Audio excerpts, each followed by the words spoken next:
Welcome to Real Estate AI Flash, the show where we cut through the noise and show you how real estate professionals are using AI to win.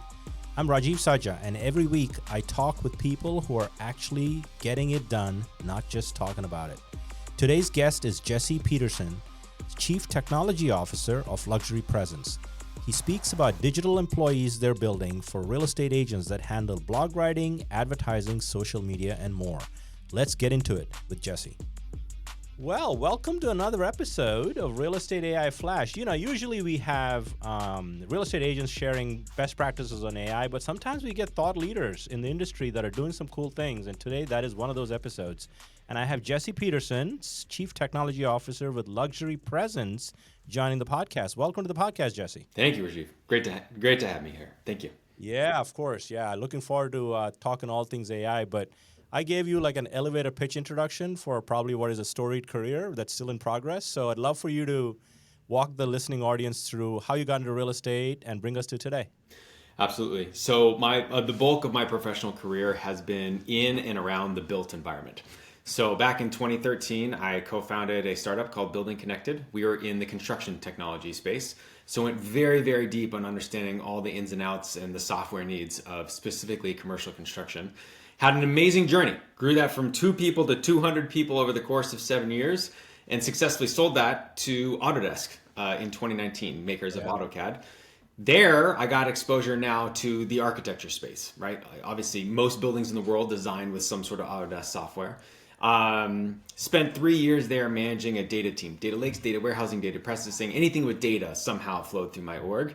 And then got introduced to Multi, CEO of Luxury Presence, and got to go a lot deeper on understanding his passion for the real estate space.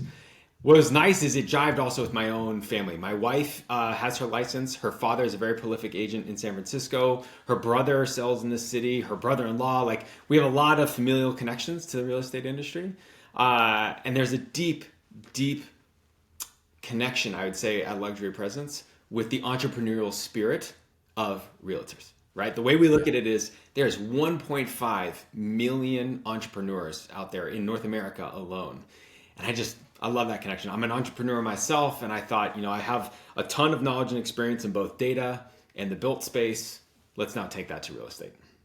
Yeah, for sure. I definitely want to double down a little bit later on, maybe when we get to AI, about construction, and I think like robots and where that's whole going. Maybe we can kind of shoot the breeze on as we finish. But, I started this podcast Jan 2024 weekly. So we're like at episode, when we're recording this, we're like at episode 87, 88, with the whole idea that this was the technology was growing at an exponential pace, Jesse, and we were sort of keeping up at linear pace, and we still never keep up. Yeah. What was your first light bulb moment of Gen AI? It would go back to 2022, late in 2022. So I had started in Luxury Presence in the summer, and ChatGPT was really starting to just kind of make its way onto the scene. And Sam Altman actually invited a number of CTOs to the OpenAI campus. So went in there, met Sam in person. It was maybe like 12 of us in a room. And he was like, you know what? I want to show you all something that's not even released publicly yet, but want to kind of start to get your input on it. And he asked one of his software developers to come out, and she came out, and she put her computer down on the table, and she typed to ChatGPT, and she said, I want you to program a game of tic-tac-toe for me. And she hit enter, and lo and behold, whatever it was, 15, 20 seconds later, there in a browser was a game of tic-tac-toe. And that was the moment for me where I was like, this literally changes everything. Until that time, and even if you wanted to write a game of tic-tac-toe, you're hiring a software engineer. They're going to go to work for at least hours, if not days, building that out. And there in 15 seconds, we had something. Was it crufty? Was it rough around the edges? Yes, all those things. But I was like, this is just the tip of the iceberg. This is the worst it will ever be. And I was excited at the prospect of what it could do for instance, unit economics for me as a technology leader. Wow, I can create now more software more quickly. But the bigger unlock was, if it can do this for software engineering, what can this do for an industry like real estate? And then that's really what got the wheels turning. And what was funny though is if you look now, that was late 22, right? I kind of liken it to what it felt like when cavemen first discovered fire. They're like, oh, we have fire, right? But like, how do you harness that, right? How do you move the fire from one place to the other without burning yourself, right? What are some of the tools you need? And so I think if you look at a lot of 2023 and 2024, a lot of it was us getting our head around how do we even use some of these capabilities, right? Like you said, the capability is growing at an exponential rate, and yet our thought process so often is linear, and we're always kind of behind. And it wasn't until I'd say this year, early this year, 2025, when we felt like, okay, we've really figured out how to harness fire. And as such, like we've increased our AI R&D investment over 300% just this year. But it started at that light bulb moment in 2022 in the OpenAI office. Jesse, I was feeding Cody. I told you my And son would come in. I was feeding Cody because he was hungry. Thank you, Hudson. There you go. You know, you are the first guest at this point, on my podcast that was in a very close, small, intimate setting with Sam Altman. I'm sure we'll have more people, but that was in 2022. Yeah. Right. When I guess just when they launched it or just about to launch it, et cetera. And that was my light bulb moment too. It was like Thanksgiving 2022 when one of my entrepreneurial friends, we were having Thanksgiving dinner together, says, you should go check out ChatGPT. And when it was all done, I signed up an account. I spent like 3 hours on it. And I was just what I could see there. Imagine from then to now, like we're 3 years. This November, it's going to be 3 years. I can't even, and we've come so far. But it's still early to your point in terms of how you harness the fire in real estate. And that's what I want to kind of get into with you. So you obviously lead a very successful company, be a CTO at Luxury Presence. It's very well known. Some of our top agents use you guys. So the genesis of getting you on the podcast was I received a very interesting email about how you guys are harnessing AI in various aspects of it, lead nurturing, marketing, and several things. So let's kind of dig into how you think about AI and how it's going to help a real estate professional using your platform. Yeah, the big unlock for us, like as a cultural unlock, as a mental unlock for us, was that we are exiting a phase in which our job as technologists was to build tools for our customers, right? If you look at the last 2 decades, my job was to build tools to make your lives easier. In this new agentic phase, we really don't think of this as building tools for our customers. We are actually giving you all employees. And that mindset shift for us is like, it's no longer about building software. It's about training software. It's about training AI to fit your needs. I really think of it as like, we were, OpenAI, Anthropic, they've given us interns. And how do we now mold those interns and craft those interns into agentic, right? And when I say agentic, I mean entities with agency to work on your behalf, right? And really give our customers employees, a full marketing team, right? And so we started off and we released a suite of 4 teammates for you all. A blog writing agent, an SEO agent that actually goes through and makes optimizations on your behalf. Those 2 alone, by the way, just in the month of August since we released this, have completed 11,000 optimizations and or blog articles across our customer network. We have our lead nurturing agent, which actually goes out and saves you valuable time so you don't have to go and talk to every single lead that's generated. Let it do the qualification for you. And then our advertising agent, which then helps manage your spend, etc. So that's really the unlock for us, we're not building tools anymore. We're actually giving you full-on employees. What I'm excited about, right? That's just what we focus on the first half of the year. And like I said, we've increased R&D investment 300% in this area. So it's like we're like at the tip of the iceberg of what we've got coming.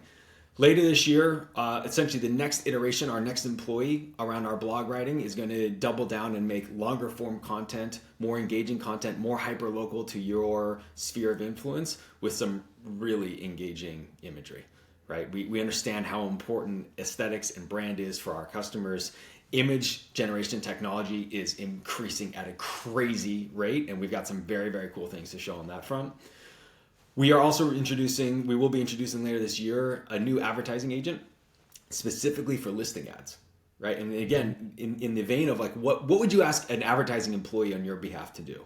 I would ask them to monitor the MLS, and any time that you see a new entry of ours that goes into the MLS, I want you to immediately go and create compelling ad copy and create compelling ad visuals. I want you to go into Google and Meta, etc. And I want you to set up all those campaigns. I want you to tell me what I should be bidding on and how much I should bid and what kind of leads I should expect out of that. and then I want you to hit go. The only difference now is that you don't need to tell a human to go do that. You don't need to go pay a human to go do that. Right? Let one of our AI agents take care of that for you for pennies on the dollar.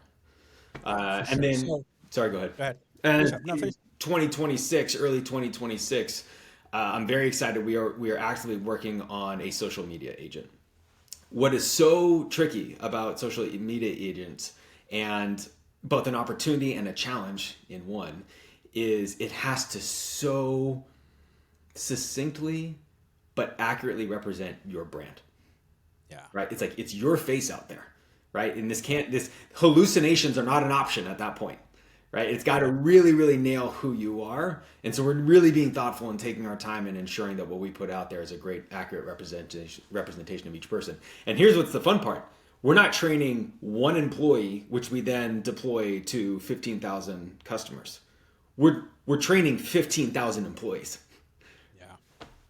Sorry, you were saying. That's powerful. I want to double down on a couple of things you said. One is, it feels like we're in a transition for leadership in the real estate industry in terms of just managing humans to managing humans plus digital workers, AI agents that you're talking about. We are in transition. I had an episode recently with my CEO, and I said, you're the last breed of leadership that's only going to manage humans. We're going to have people empowered to manage digital employees that do work on our behalf and understanding that. So let's kind of double down on maybe the social media or even the advertising agent, just what goes into building one and the level of effort it goes, and that an agent can just sort of subscribe and kind of get that without having to do that, which clearly, agents don't have the capability, the wherewithal. Most agents don't. And that's the service that you guys provide. So in terms of the advertising agent, you just talked a little bit about, it goes to Google, kind of builds the ad, et cetera.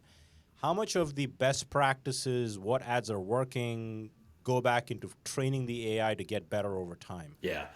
The beauty is because we are able to work with such a large customer base, all the data that we've been historically collecting we manage millions of dollars of ad spend on behalf of customers. All that data comes back and feeds a central engine we have, which we call Presence AI, right? And that's the magic behind these employees that we are training on your behalf. It's all the first-party data, second-party data, third-party data that we're able to collect and then feed back into these AIs, and they can all benefit. Like everyone benefits. The more people that are on the Luxury Presence network, right, the more benefit that you all get because these AIs are able to learn from each other. Yeah. Makes sense. Makes sense for sure. Maybe go into pick an agent and let's kind of dig into what goes into building one. Yeah. The level of effort besides obviously you have your data warehouse, which is the Presence AI. That's where all the data signals are, and you tap into certain things based on what the employee you're building. Can you maybe dig a little deeper into? We may be geeking out here a little bit for most agents that are listening, but let's not get too deep. But let's talk a little bit about what it takes to build an agent. Sure. Let's actually use the blog writing agent, because I think this might be the easiest one to explain, because again, we're not building an agent, we are training an employee, right? So we started where everyone else did, which was we went to ChatGPT and we said, write a blog post about selling a home in Philadelphia. And it would come back and it didn't sound anything like, our target audience. It would make up things, right? It would make up stats from the MLS. It would make up restaurants in the area.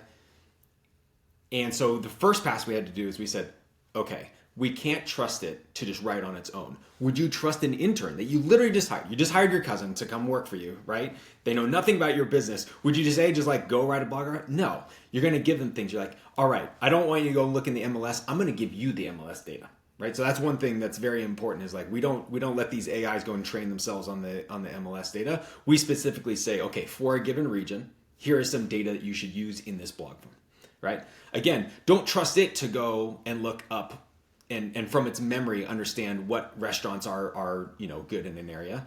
We go out, we do that research first through other mechanisms we have, and we say, here are the 3 restaurants I want you to write about, and here are some reviews for them. Use that in your summary.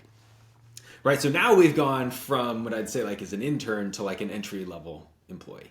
Okay, but they still don't know about you, right? Like, what is your brand? Who's your target audience? Are you charismatic? Are you funny? Are you serious in how you talk? So the next thing we do is we actually create a brand kit for every client. Right? Now we're starting to talk about, we're not training one employee, we're training 15,000 employees. So we have a separate AI agent that goes out and actually looks at things like your website, your social media presence, anything you give us really, and it'll start to deduce. It'll start to create this brand kit that explains who you are in the industry, how you talk, things you like, your ideal customer profile, etc. Okay, now we layer that in to our entry-level employee. Now you've got a mid-level employee. All right, now we say, now create some stunning imagery. Well, the first time you do this, what's going to come out? It's going to come out with humans with 6 fingers. It's going to come out with, houses with chimneys coming out of the windows. And you're like, okay, all right. So you're a kindergartner, right? We're gonna mold you, right? And what's very cool with AI, and this is kind of like, remember when I said earlier about like harnessing fire? One of the best ways to train these employees is to do something called adversarial training, where you have one employee, one AI agent writing something or creating something, an image, a video. And you have another agent that's constantly looking at it and grading it and telling it, you suck, you suck, you suck, get better, get better, get better. And you just let them sit there in a loop and they just talk to each other. They just talk to each other for hours, right? And eventually this one starts to do things that are correct. And eventually the correcting agent, the QA agent is like, I don't have anything left. Right now, and this is honestly not that different than how you train a human, right? They would come to you and be like, no, that first draft sucks, come back, right? No, that first image sucks, come back. But eventually they get better. So it's very, very, it's actually stunningly analogous to training a human. And it's funny how you're saying how, you're talking to that boss and you said that you're the last generation that'll be managing more humans than AI. I mean, we're already looking at our own workforce, call it, make the math easy, 500 employees at Luxury Presence. Mm-hmm. By the end of 2026, 18 months from now, I think we're going to see at a minimum, 3 times as many AI employees at Luxury Presence as human employees. For that same reason, right? Because even just training this, it wasn't just one entity we created. We had to create an entity that knew how to go and research restaurants. We had to create another entity that knew how to QA imagery. We had to create another entity that knew how to create a brand kit for you. And so they proliferate, and it's seriously, we're going to be managing, by the end of 2026, literally thousands of AI employees on our behalf. Yeah, for sure.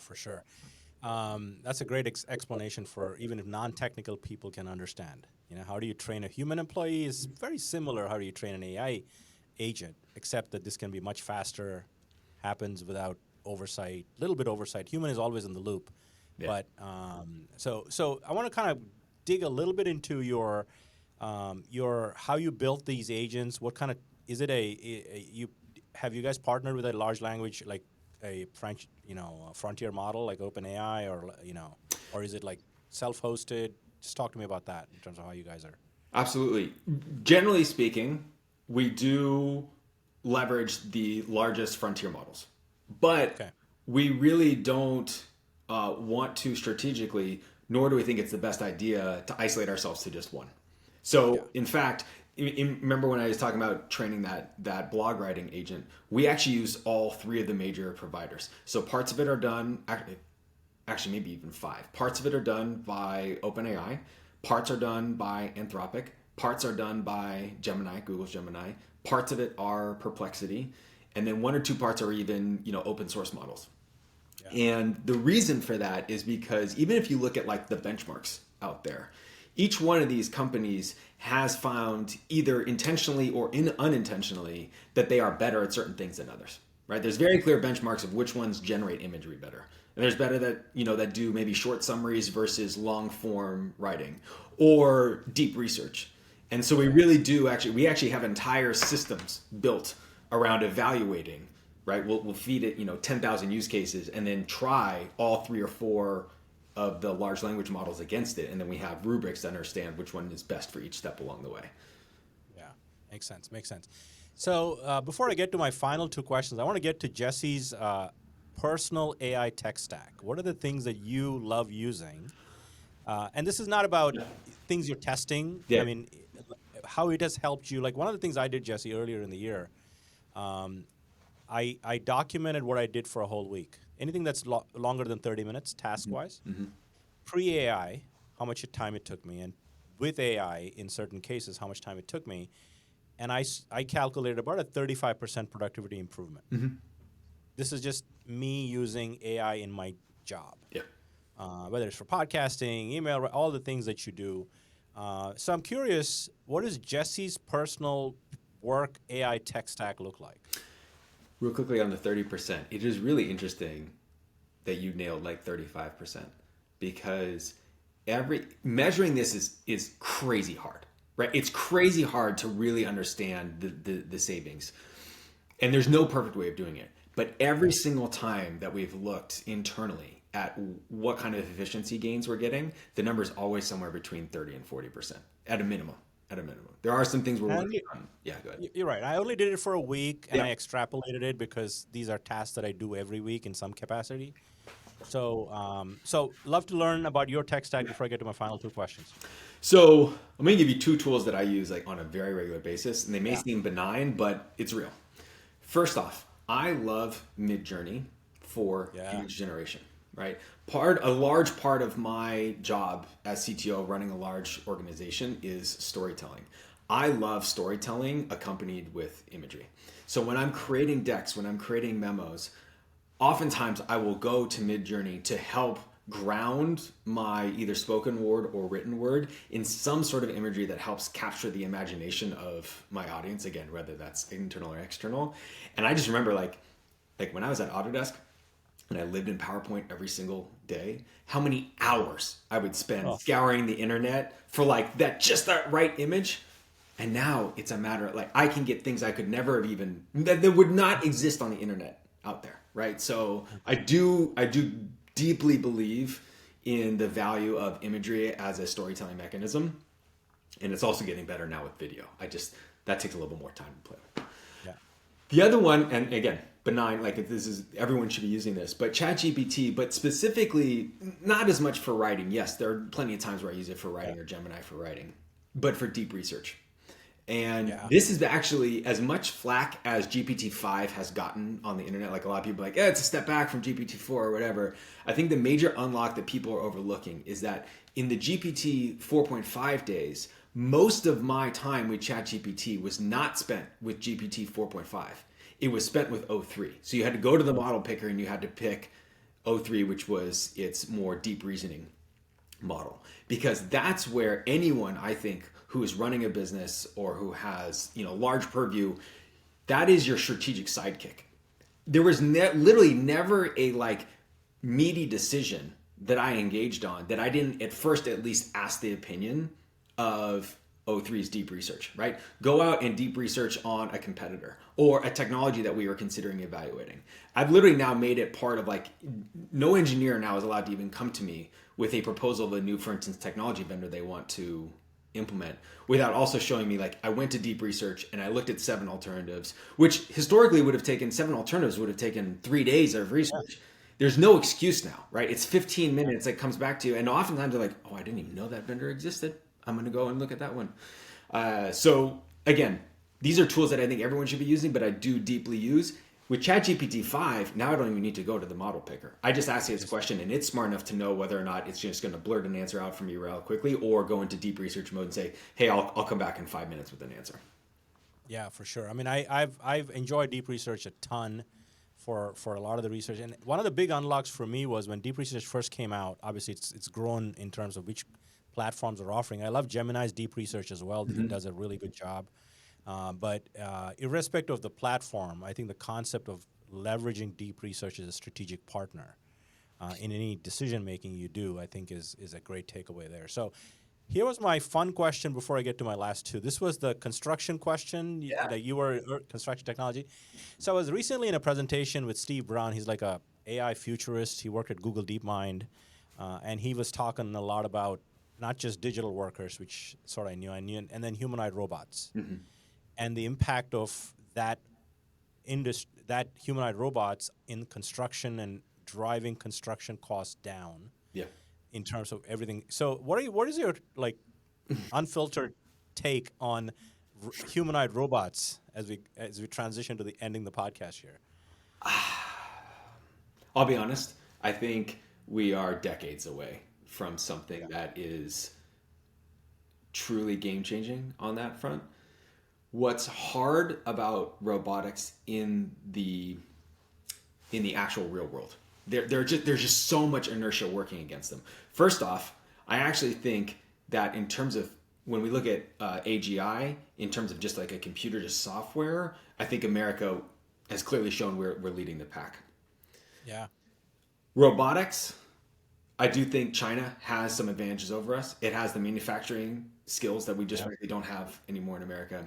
The other thing is that they have such more tolerance for risk when it comes to using robotics in the field.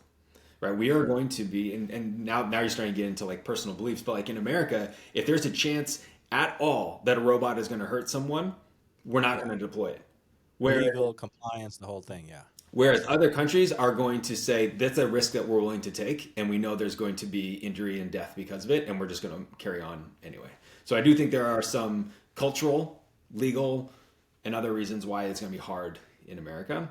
The other thing that I realized in construction, and this was an eye-opening experience for me as an engineer, is my company was in pre-construction. So we got to see all the blueprints, right? All the designs of all these amazing buildings. We're like, this looks great, go build it. And then you go visit a job site, right? And you realize that like there's the purity of what the architect designed and the engineers designed, and then you get to actual ground floor, right? And you're actually like, and you got the construction workers there and be like, there's no way we can build it that way. And there's so many micro decisions that are made in the moment as a building's being constructed that there's no way the plans can account for. And that level of autonomy, when you're talking about a building that has to support the life of thousands of human beings, that's tricky to, again, trust to a robot. That's like, I know the plan said put that bolt there, but we're going to move it up by 2 inches and we're not going to weld it. And we know that's okay. There's some concern there. Oh, for sure. No, look, I mean, there's a lot of testing, a lot of things, but I can see, maybe not construction, but I can maybe see a robot, maybe not decades away, that could actually clean my yard outside my house. 100%. Low risk, like right? Low risk. There's no chance of death, right? It doesn't have to support the life of humans. And we're seeing this already. You've got robotic lawn mowers. You've got robotic pool cleaners. For sure. I know it's funny, but do you know what every millennial wants is a robotic laundry folder? Yes. Oh. Put it in my house now. So interesting you say that, and we'll finish with the final question. So Steve Brown, in his presentation when I was watching it, demonstrated a robot that took the clothes from where you put your clothes for wash, took it to the thing, put it in the washer, pressed the buttons, took it out, folded the clothes, and put it back in your thing. So.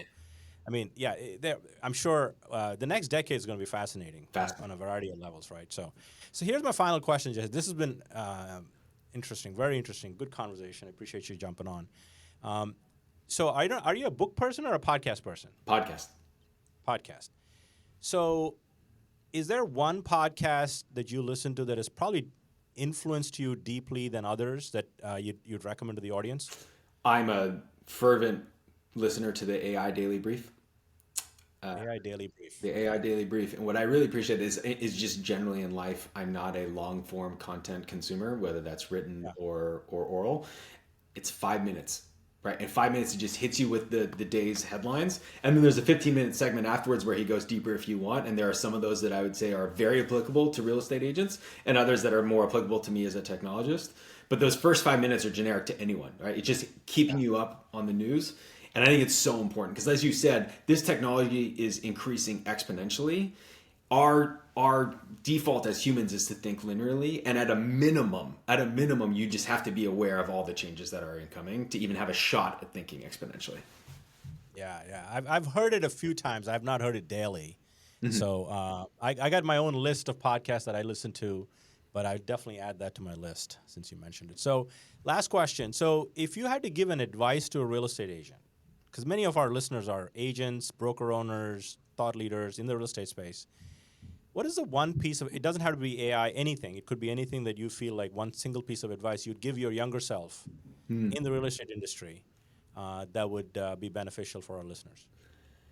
At this point, I think it's in everyone, it's a mandatory that everyone needs to carve out a non-trivial amount of time to explore the tooling out there every day.